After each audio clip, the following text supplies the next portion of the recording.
Salut et bienvenue sur la chaîne Vélo Chinois. Aujourd'hui, vidéo en mode vlog pour vous parler de mon premier gros objectif de la saison, le marathon de Montpellier, qui est dimanche, donc dans 4 jours.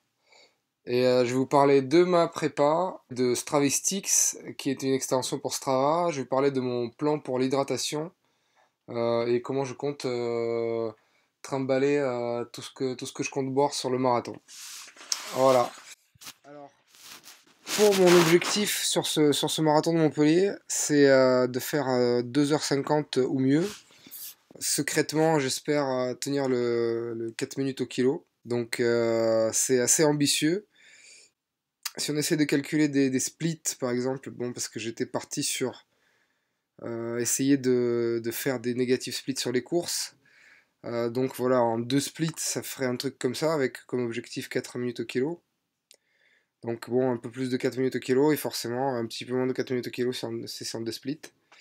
Et en 4 splits, pourquoi 4? Parce que dans le bouquin Your Best Triathlon, Geoffrey le recommande, enfin lui c'est pour le vélo, mais il recommande de découper le vélo sur Ironman en 4 sections. Alors je me suis dit pourquoi pas commencer à mentalement m'habituer à 4 splits sur les épreuves d'endurance. Donc voilà, ça donne ça comme split.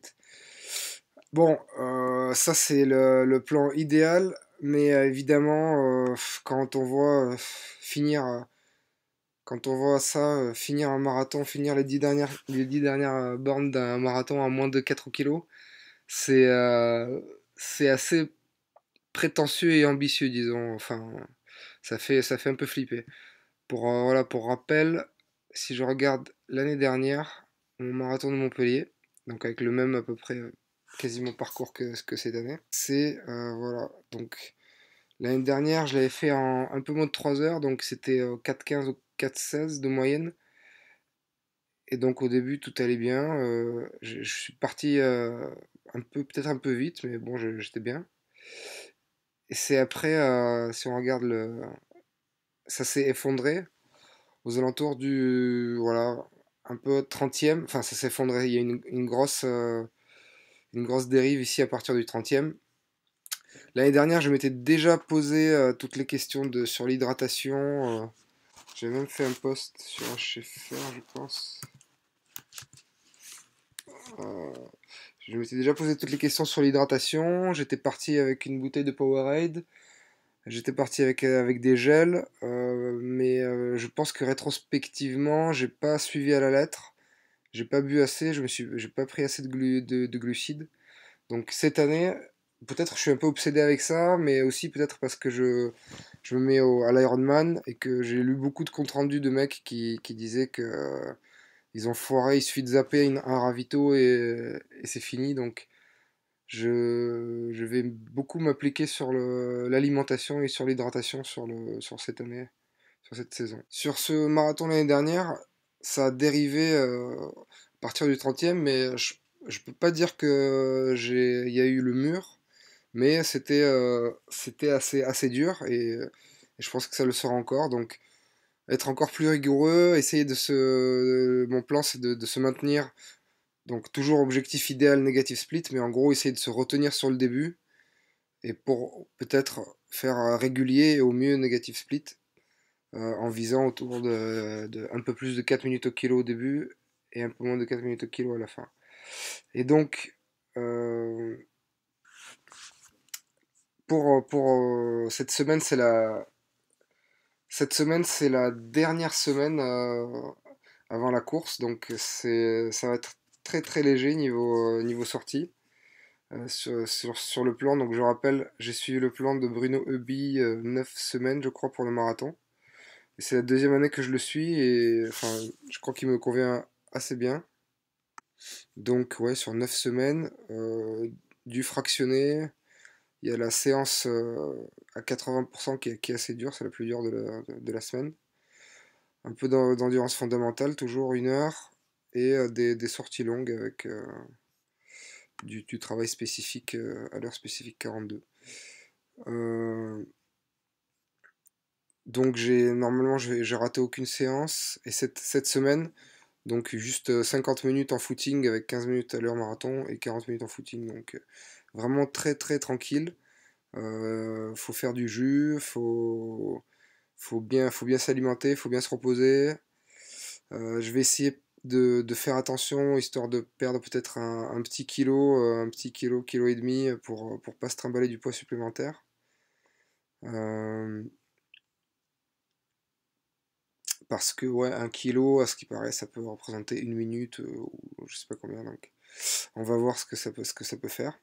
En parlant de faire du jus se reposer, je vous recommande l'excellente extension pour Chrome qui s'appelle Stravestix. Ça personnalise le Strava, en fait, ça vient se rajouter par-dessus Strava, donc pas besoin d'avoir Premium ou quoi que ce soit. Et en fait, Stravestix vient se rajouter sur ça. Voilà, Stravestix vient se rajouter sur ça. On renseigne différentes infos. Et une des dernières features, donc en plus de rajouter des détails spécifiques sur les sorties, on a ce qu'on appelle le fitness factor, et ce serait vraiment pas mal fait, qui est un indicateur en fait. Il va se connecter, il va prendre toutes les sorties qui contiennent des infos de capteurs cardio, et il va calculer des facteurs de fatigue qui, ma foi, sont assez réalistes, je pense. Donc ici, en gris, on voit la fatigue. En orange, on voit le fitness, c'est-à-dire la forme actuelle. Enfin, ouais, en noir, la fatigue, et en orange, le fitness. Donc là, ça, c'est sur mes 2 précédentes années. Donc on voit en fait les périodes de prépa. Ça, c'est un marathon de La Rochelle en 2015. Ça, c'est prépa marathon de Montpellier, 2016, je pense. Et donc on peut voir, on peut suivre cette courbe pour surveiller surtout de pas être en surentraînement et de bien se reposer avant une course. Donc là on voit que actuellement on est ici. Je suis en train de remonter, j'ai réduit déjà le volume. On voit que je suis au mieux depuis 2 ans, enfin depuis même ever, 80, donc je sais pas, c'est juste un facteur. Mais on voit que la courbe orange, elle est à fond. Et la fatigue, bah, elle est dans la zone de récupération. Donc normalement, je devrais être pas mal.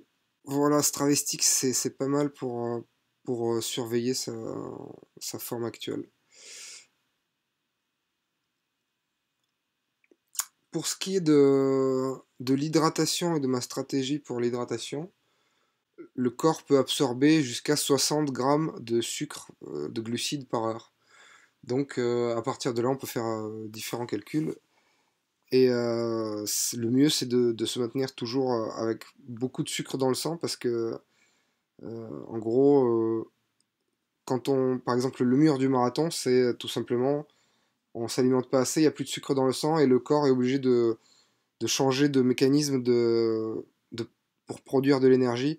À la place de consommer les glucides du sang, il va se mettre à consommer les glucides des graisses et des muscles. Et c'est beaucoup plus lent comme mécanisme et c'est beaucoup plus coûteux.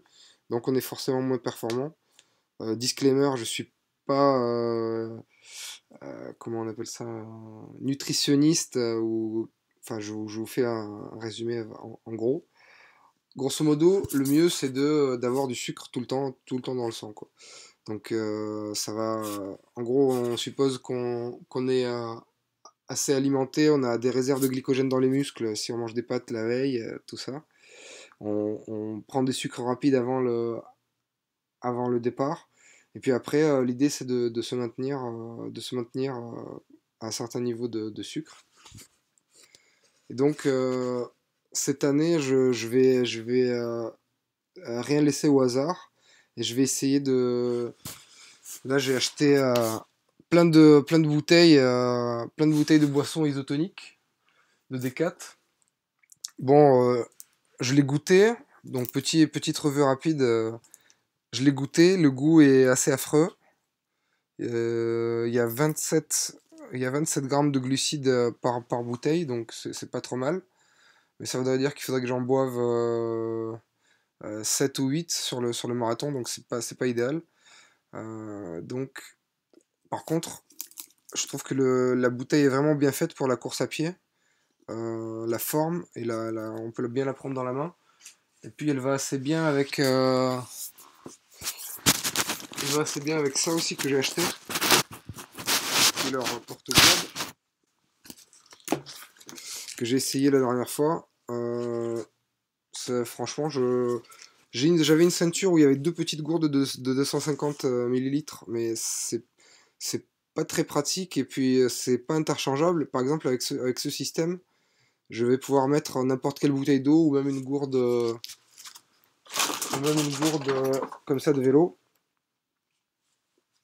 qui rentre dedans. Donc voilà. Alors, par contre, le goût de la boisson est assez affreux et insupportable. Donc je vais plutôt partir sur des sachets High Five Nutrition que j'ai acheté sur Wiggle aux fruits rouges que j'avais déjà essayé.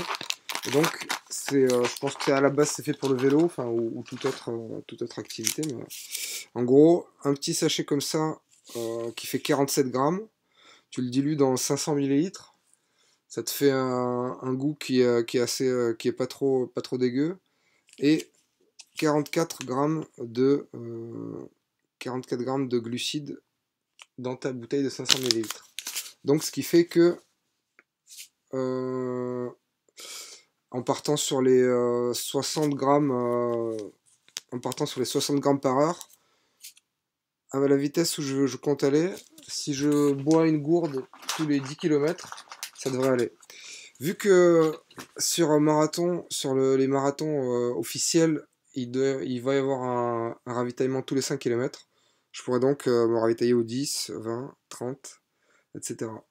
En plus, sur le site du marathon de Montpellier, j'ai lu qu'on pouvait on a en fait la possibilité d'avoir son propre ravitaillement sur les stands de ravitaillement. Malheureusement, je connais pas les détails, donc j'espère au village du départ pouvoir me renseigner sur ça, mais l'organisation du marathon de Montpellier ne répond pas aux mails, j'arrive pas à les contacter, donc je ne sais pas exactement comment on fait pour pouvoir apporter son ravitaillement sur les stands. Donc voilà, je pense que je vais juste me servir des bouteilles, parce que du coup ça coûte moins cher qu'une gourde, donc ça c'est 89 centimes la boisson. Ça coûte moins cher que d'acheter une gourde de vélo ou de course à pied. Et je vais les remplacer par des gels High Five. Et donc ça va ressembler à peu près à ça, ma stratégie de ravitaillement.